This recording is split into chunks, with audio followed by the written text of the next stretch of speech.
Assalamualaikum warahmatullahi wabarakatuh. Sahabat semuanya yang dirahmati Allah Subhanahu wa taala. Lanjutan kitab Nasaihul Ibad di Syekh Nawawi Al-Bantani rahimahullah. Bismillah walhamdulillah wassalatu wassalamu ala sayyidina Rasulillah wa ala alihi wa ashabihi wa mawalah. Amma ba'du. Bismillahirrahmanirrahim. Wal maqalatul hadiyata asharata an ba'dil hukama ayil awliya. Wal maqalatul hadiyata asharata, dan bermula makalah yang ke-11 itu diambil dari ba'dil hukama, dari sebahagian para hukama. Hukama di sini diartikan aulia, para aulia. Apa kata para aulia? La tahkiru dzunubas sigara. La tahkiru dzunubas sigara. Janganlah engkau menyepelekan akan dosa yang kecil. La tahkiru dzunubas sigar. Janganlah engkau menganggap kecil akan dosa yang kecil. La ta'udduha sigaran. Janganlah engkau menganggap ta'uddu. Janganlah engkau menganggap akannya dosa kecil, sigaran akan yang kecil. Fa innaha la tatasya'abu. Ini kayaknya nggak ada lah di sini. Fa innaha tatasya'abu minha dzunubul kibar. Karena bahwa sungguhnya dosa kecil itu tatasya'abu, nggak ada lah.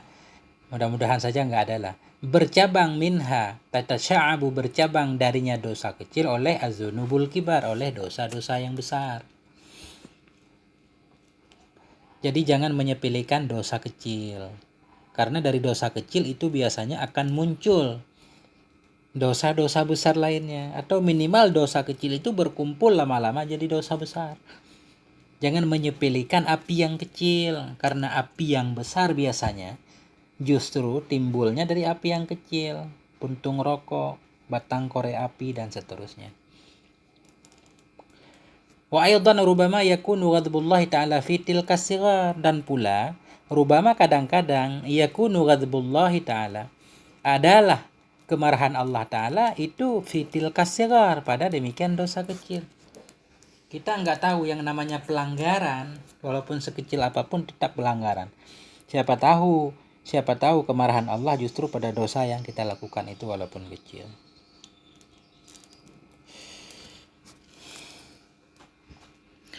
Wal maqalatu tsaniyata asyarata 'anil nabiy sallallahu alaihi wa alihi wasallam.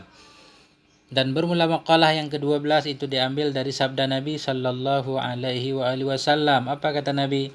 La saghirata ma'al israr. La saghirata ma'al israr. Tidak ada dosa kecil ma'al israr, bersama terus-terusan. Ya. La saghirata, tidak kecil ma'al israr, bersama terus-terusan.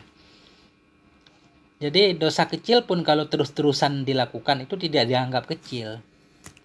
Artinya sedikit demi sedikit lama-lama jadi bukit juga. Fa innaha bil muwadhabati 'alaiha ta'dhamu. Ta'addama. Fa innaha, karena bahwa sungguhnya yang saghirah, fa innaha marja'nya saghirah. Fa innaha, karena bahwa sungguhnya dosa kecil, bil muwadhabah 'alaiha, dengan muwadhabah, dengan terus-terusan 'alaiha, di atasnya dosa kecil, ta'addama, menjadi besar ya. Fatasiru kabiratan, maka jadinya dosa kecil itu kabiratan, menjadi dosa besar. Nah, jadi nggak ada kecil kalau terus menerus, karena dosa kecil bila terus menerus dilaksanakan berubah menjadi dosa besar. Wa aidan annaha ala azmi istidamatiha tasiru kabiratan. Wa aidan, dan pula annaha, bahwa sungguhnya dosa kecil, ala azmi istidamatiha, di atas berazam, bertekad, istidamatiha, untuk terus-terusan melakukannya dosa kecil, tasiru, jadinya dosa kecil itu kabiratan, berubah menjadi dosa besar. Wa aydan, dan pula annaha, bahwa sungguhnya yang sagirah tadi, ala admi istidamatiha, di atas tekad, keinginan untuk menetapkannya dosa kecil, tasiru, jadinya dosa kecil itu kabiratan, menjadi dosa besar. Jadi dosa kecil sekalipun, karena kita punya keinginan untuk terus melakukannya, dia akan berubah menjadi besar, karena niat itu diperhitungkan. Fa inna niyatal mar'i fil ma'asi kanat ma'siyatan. Karena bahwa sungguh niat seseorang fil ma'asi dalam maksiat-maksiat itu ada ianya niat itu maksiat juga. Maksiat itu satu maksiat, kemudian niat seseorang untuk tetap berada dalam kemaksiatan itu menjadi maksiat tersendiri. Jadi berkumpullah berbagai macam maksiat, akhirnya jadi dosa besar. Wala kabirata ma'al istighfar. Wala kabirata ma'al istighfar. Dan tidak ada dosa besar bersama istighfar.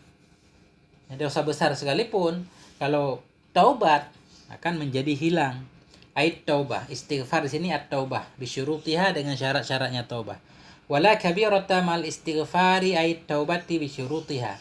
Dan tidak ada dosa besar bersama istighfar, mohon ampun. Artinya bersama taubat, bisyurutiha dengan syarat-syaratnya taubat. Fa inna taubata tamhu asaral khati'ah wa in kanat kabiratan. Fa inna taubah, karena bahwa sungguh taubat itu tamhu, menghapus ianya taubat asaral khati'ah, akan bekas kesalahan, wa in kanat kabiratan, sekalipun ada ianya kesalahan itu besar. Dosa besar sekalipun dengan bertaubat akan diampuni oleh Allah Subhanahu wa taala, akan dihapus. Rawa hadal hadis ad-Dailami an Ibnu Abbas, lakin bitaqdimil jumlatil akhirah 'alal ula. Telah meriwayatkan akan ini hadis oleh ad-Dailami daripada Ibnu Abbas, lakin tetapi hadisnya bitaqdimil jumlatil akhirah, dengan didahulukan jumlah yang akhir, anil ula dari jumlah yang pertama. Ini hadis juga diriwayatkan oleh Imam ad-Dailami, cuma bunyinya kebalik. Duluan wala kabirata ma'al istighfari, baru wala saghirata ma'al israri. Lanjut. Wal maqalatu salisata asyarata qila hammul 'arifis sana'u wa hammuz zahidid du'a'u. Dan bermula makalah yang ke-13 itu qila, dikatakan orang. Siapa yang mengatakan? Enggak disebutkan di sini. Apa katanya?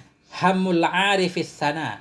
Hammu, bermula keinginan orang arif itu sana, sanjungan. Hammul arifis sana, bermula keinginan orang yang arif, yang mengenal Allah itu as-sana, itu menyanjung Allah. Artinya muradul arifi billahi sana'u 'ala Allah ta'ala bijamili sifatihi. Apa arti hammu? Murad.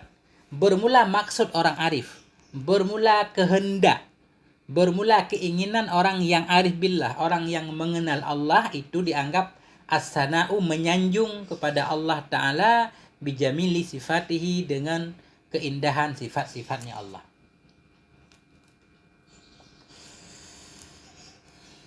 Karena orang arif billah itu keinginannya lebih mengenal Allah, jadi dianggap menyanjung Allah. Wahamuz zahidid du'a'u, dan bermula keinginan orang yang zuhud itu doa. Wahamuz zahidid du'a'u, dan bermula keinginan orang yang zuhud itu doa. Artinya muradul mu'ridi 'anil zaidi qadaral hajati minad dunya biqalbihi du'a'u. Muradul mu'rid. Apa arti zahid? Zahid itu artinya al-mu'rid 'anil zaid, orang yang berpaling dari yang lebih. Muradul mu'rid, bermula keinginan, kehendak orang yang berpaling dari yang lebih akan sekadar hajat, kadar kebutuhan minat dunia, daripada dunia, biqalbihi, keinginan dia dengan hatinya itu doa. Jadi keinginan orang zuhud di sini orang yang mengambil dunia sekedar yang dibutuhkan, seperti di sebelumnya. Keinginan orang zuhud itu dianggap sedang berdoa kepada Allah. Gimana maksudnya? Wahwa tadarru'u ila Allah Ta'ala bi su'ali ma 'indahu minal khair. Arti doa yaitu wahwa tadarru'u, dianya doa itu tadarru' kepada Allah, mengadu kepada Allah Ta'ala, bi su'ali ma 'indahu, dengan meminta sesuatu yang ada di sisinya Allah, minal khairi, dari kebaikan. Nah, arti doa itu yaitu at-tadarru', mengadu kepada Allah Ta'ala, bisu'alima, dengan meminta sesuatu yang ada di sisinya Allah, minal khairi, dari kebaikan. Kembali ke matan. Keinginan orang arif billah itu sanjungan. Keinginan orang zuhud itu doa. Kenapa? Li'anna hammal arifi rabbuhu. Li'anna hammal arifi rabbuhu. Karena bahwa sungguh keinginan orang arif itu Tuhannya. Li'anna hammal arifi rabbuhu. Karena bahwa sungguh keinginan orang arif itu Tuhannya. Orang arif itu tidak minta apa-apa dari Allah, kecuali dia minta untuk lebih mengenal Allah. Makanya itu terpuji, sanjungan. Artinya las sawabu walal jannah, bukan pahala dan bukan sorga. Orang arif billah itu tidak mengharapkan pahala dan tidak mengharapkan sorga. Walaupun surga itu sebenarnya sesuatu yang di belakang ridha Allah. Kalau Allah sudah ridha, maka apapun diberikan. Di orang arif billah itu pengen dia lebih mengenal. Karena mengenal Allah itu tanpa batas. Wa hammad zahidi nafsuhu. Hammad zahidi kita ataf kepada hammal arifi. Karena bahwa sungguh hammad zahid. Karena bahwa sungguh keinginan orang yang zuhud itu nafsuhu. Itu dirinya sendiri. Orang zuhud itu orang yang meninggalkan dunia, cuma mengambilkan dunia seperlunya saja. Keinginan dia itu sebenarnya dirinya. Artinya manfaatu nafsihi minas sawabi wal jannah. Nah, karena sungguh keinginan orang zuhud itu nafsuhu, dirinya orang zuhud. Apa maksud dirinya? Manfaatu nafsi. Dia menginginkan manfaat untuk dirinya apa? Minas sawabi wal jannah, daripada pahala dan sorga. Kurang paham juga ini. Fafarik baina man himmatuhul huru wa man himmatuhu raf'us sutur. Fafarik, maka bedakan olehmu, baina man himmatuhul hur, antara siman, antara orang-orang himmatuhu yang bermula keinginannya siman itu hur bidadari, wa man himmatuhu, dan orang-orang himmatuhu yang bermula keinginannya itu raf'us sutur, diangkat segala tabir. Nah, jadi beda kedudukan orang arif billah dan orang zuhud itu beda. Jadi orang zuhud menginginkan hur bidadari, pahala itu bisa dianggaplah bidadari, surga segala macam. Adapun keinginannya orang-orang arif billah itu raf'us sutur, hilangnya tabir antara dia dan Allah, hingga dia lebih mengenal Allah Subhanahu wa taala. Lanjut. Wal maqalatur rabi'ata 'asyrata an ba'dil hukama ay atba'il qulub. Wal maqalatur rabi'ata, dan bermula makalah yang ke-14 itu an ba'dil hukama, diambil dari ucapan sebahagian hukama. Hukama ini orang-orang bijak. Di sini diartikan atba'il qulub, dokter-dokter hati. Atba'il qulub, tabib-tabib penyakit hati. Wahumul aulia, dan bermula mereka itu aulia. Ya, hukama itu masih diartikan sebagai aulia. Apa kata para aulia? Man tawahama anna lahu waliyan aula minallahi qallat ma'rifatuhu billah. Wa man tawahama, dan bermula orang-orang yang mengira ia, mengira ia, anna lahu waliyan, bahwa sungguh baginya itu ada waliyan, ada penolong. Waliyan penolong, ada seorang penolong. Ada penolong aula yang lebih utama minallah, dari Allah Subhanahu wa taala. Qallat, itu niscaya sedikitlah oleh ma'rifatuhu, sedikitlah oleh ma'rifahnya kepada Allah. Wa man tawahama, dan orang-orang yang mengira ia, annalahu, bahwa sungguh baginya itu waliyan, ada penolong yang lebih utama daripada Allah. Qallat ma'rifatuhu billah, niscaya sedikitlah ma'rifahnya kepada Allah. Jadi orang-orang yang mengira dia punya penolong selain Allah, bahkan penolong itu lebih utama dari Allah, itu disebabkan karena sedikit ma'rifahnya kepada Allah. Wal makna, man dhanna anna lahu nasiran aqrabu minallahi wa aktsaru nasratan minhu fa innahu lam ya'rifillaha ta'ala. Wal makna, makna ucapan tadi yaitu man dhanna, bermula orang-orang yang menyangka ia, anna lahu nasiran, bahwa sungguh baginya itu ada penolong, aqraba minallah, penolong yang lebih dekat dari Allah, wa aktsara nasratan minhu, dan lebih banyak menolongnya daripada Allah. Fa innalahu, maka bahwa sungguhnya orang itu lam ya'rifillaha ta'ala, itu tidak mengenali akan Allah Ta'ala. Orang yang mengira punya penolong, yang penolong itu lebih dekat kepadanya dari Allah, dan lebih banyak menolong dirinya daripada pertolongan Allah, itu orang sebenarnya tidak mengenal Allah. Karena kita nggak bisa lepas sekejap pun daripada bantuan Allah, daripada curahan rahmat dan kurnia Allah. Sedetik pun kita tidak bisa lepas. Wa man tawahama anna lahu aduwan a'da min nafsihi qallat ma'rifatuhu bi nafsihi. Wa man tawahama, dan bermula orang-orang yang mengira ia anna lahu aduwan, bahwa sungguh baginya itu ada musuh, a'da, musuh yang lebih memusuhi, min nafsihi, daripada nafsunya, qallat ma'rifatuhu bi nafsihi. Nah, niscaya sedikitlah ma'rifahnya dengan nafsunya. Orang-orang yang mengira dia punya musuh yang lain, yang lebih dahsyat daripada nafsunya yang ada dalam dirinya, itu disebabkan karena kurang mengenalnya dia terhadap dirinya. Kita mengira musuh kita yang paling utama adalah si fulan kafir ini segala macam. Ternyata kata Nabi, a'da aduwika ma fi jambaik. Musuh yang paling musuh yaitu sesuatu yang ada dalam diri kita, nafsu kita yang selalu menggoda kita. Wa man dhanna anna lahu aduwan aqwa min nafsihi al-ammarati wal lawwamati fa innahu lam ya'rif nafsah. Wa man dhanna, dan bermula orang-orang yang mengira ya, anna lahu aduwan, bahwa sungguh baginya itu ada musuh, aqwa, yang lebih kuat, min nafsihi, daripada nafsunya. Nafsu yang mana? Nafsihil ammarah, nafsu yang selalu memerintahkannya untuk menuju keburukan. Wal lawwamah, dan nafsu yang selalu mencela.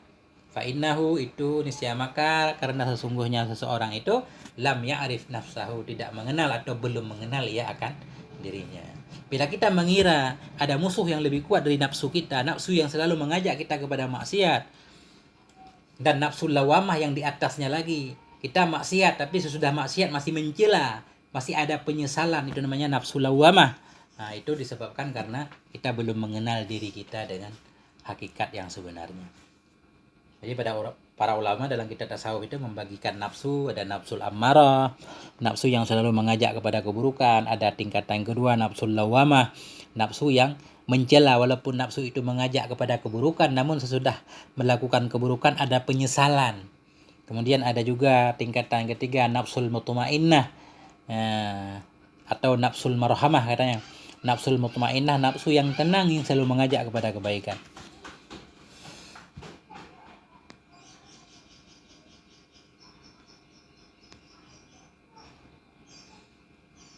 Satu lagi.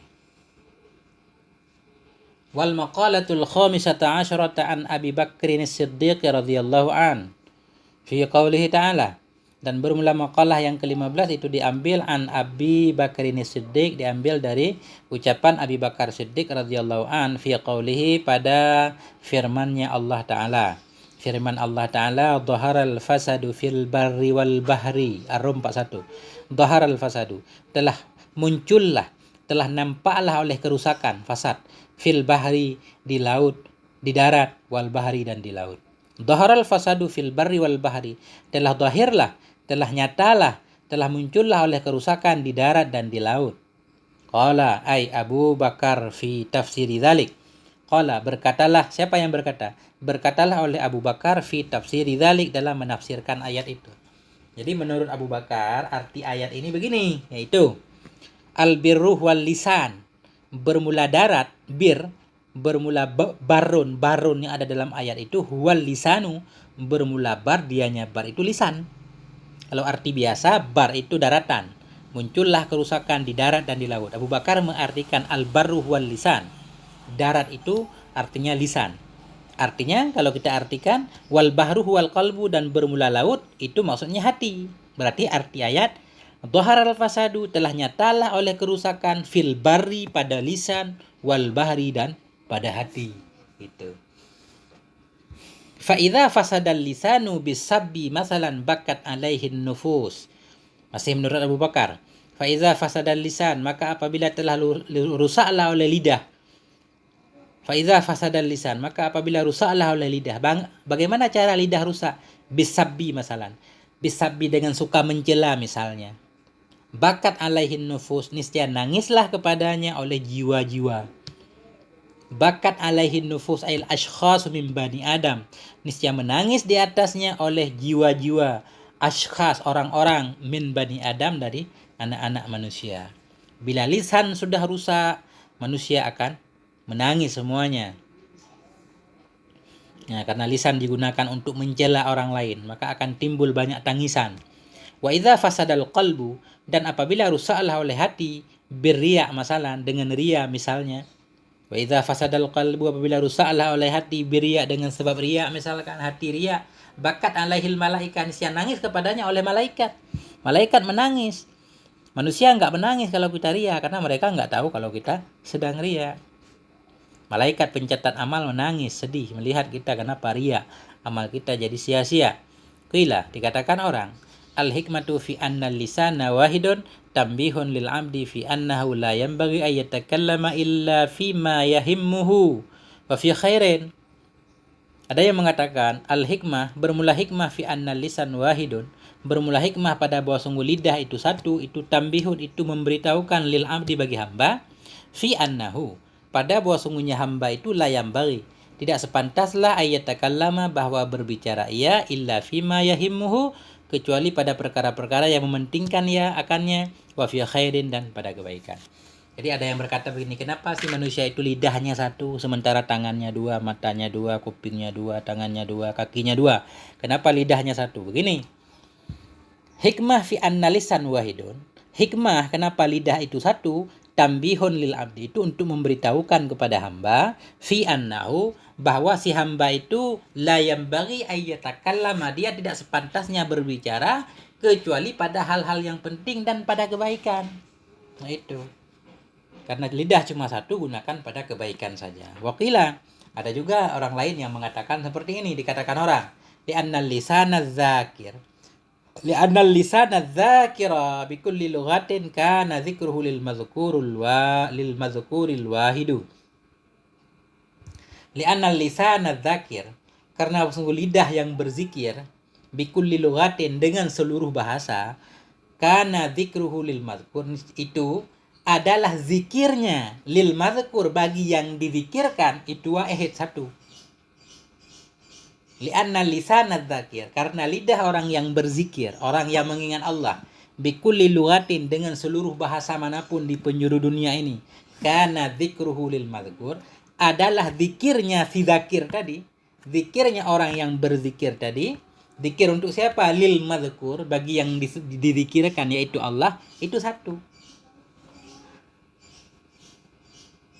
Bukan begitu. Wahid kita sifat lil mazkur. Li'anna lisana dzakir, karena bahwa sungguh lidah yang berzikir, bikulli lughatin, dengan seluruh bahasa, itu kana dzikruhu, adalah zikirnya itu sabit lil mazkuril wahid, bagi mazkur yang satu. Gini, karena lidah orang yang berzikir, kenapa lidah itu satu? Alasannya begini, karena lidah orang yang berzikir, lidah orang yang berzikir yang mengingat Allah, dalam bahasa manapun yang dizikirkan tetap satu. Yang dizikirkan tetap satu, yaitu Allah Subhanahu wa taala. Wa huwa Allah taala. Dianya mazkur wahid, itu Allah Subhanahu wa taala. Jadi saya ulang artinya, waqila li'anna lisana dzakira, karena bangsa lidah orang yang berzikir dengan apa? Bikulli lughatin, dengan seluruh bahasa, itu khabar anna, kana dzikruhu, adalah zikirnya si zakir, itu khabar kana lil mazkuril wahid, bagi mazkur yang satu. Wahwa, dan bermula dianya mazkur wahid itu Allah taala. Wa kadzalikal qalbu bi khilafi nahwil aini wal udhni fa innahu yata'addadu.